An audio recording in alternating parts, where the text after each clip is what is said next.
গাজীপুরের বাঘের বাজারে ফিনিক্স কেমিক্যাল কারখানায় আগুন লেগেছে। নিয়ন্ত্রণে কাজ করছে ফায়ার সার্ভিসের 9টি ইউনিট। এ নিয়ে আরো খবর জানাতে যুক্ত হচ্ছেন রফিকুল ইসলাম খান। রফিক, যেমনটি জানাচ্ছিলাম যে আগুন অনেকটাই নিয়ন্ত্রণে, হতাহতের কোনো ঘটনা ঘটেছে কিনা সবশেষ খবর জানাবেন আমাদের।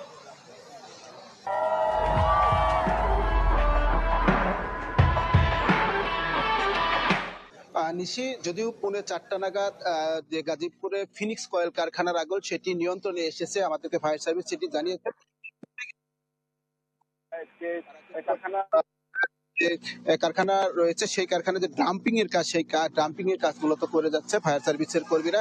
আমরা কারখানা কর্তৃপক্ষের সাথে কথা বলেছি, তারা যেটি বলেছে যখন দুপুর 1টার সময় আগুন লাগে তখন কিন্তু কারখানা আসলে দুপুর লাঞ্চের সময় ছিল। ওই সময় আগুন লাগার কারণে বেশিরভাগ শ্রমিক বাইরে ছিল এবং তারা কিন্তু আসলে ফ্যাক্টরিতে বেরোচ্ছিল, আর যারা ভিতরে ছিল তাদেরকে কিন্তু নিরাপদে বের করে দেওয়া হয়েছে, যে কারণে কোনো হতাহতের ঘটনা ঘটেনি। আমরা ফায়ার সার্ভিসের সাথে কথা বলেছি, ফায়ার সার্ভিস যেটি বলছেন খবর পাওয়ার পরপরই কিন্তু একে একে তারা 9টি ইউনিট ঘটনাস্থলে এসে আগুন নিয়ন্ত্রণে আনার কাজ চলে যায়। প্রথমে আসলে যে জায়গাটি দেখছেন সেটিতে কিন্তু আগুন লাগেনি, এর পাশে যে কয়েল কারখানা রয়েছে অর্থাৎ আমার বাম পাশে সেইখানে আগুন লাগে এবং সেই কেমিক্যাল গোডাউনের হওয়ার কারণে সেইখানে কিন্তু কেমিক্যালের যে সমস্ত ড্রাম আসলে বিস্ফোরণ হয়ে পাশের যে বিল্ডিং সেই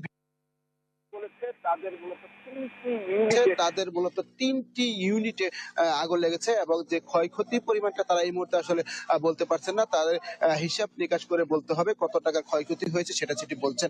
তবে আমরা কিন্তু এখন পর্যন্ত আসলে অগ্নিকাণ্ডের কারণও সঠিকভাবে জানতে পারিনি। ফায়ার সার্ভিস হয়তো বা কিছুক্ষণ পরে তারা আনুষ্ঠানিকভাবে ব্রিফিং করবে, সেই সময় হয়তো জানা যাবে যে কি কারণে এই আগুনটি লেগেছে। তো এখন পর্যন্ত আমরা সেটিও জানা যায়নি। তো এখানে আমরা যেটি দেখেছি ফায়ার সার্ভিসের কর্মী ছাড়াও সেনাবাহিনীর সঙ্গে আইন শৃঙ্খলা বাহিনীর সদস্যরাও নিয়োজিত রয়েছে যাতে করে কোনো বিশৃঙ্খলা না ঘটতে পারে।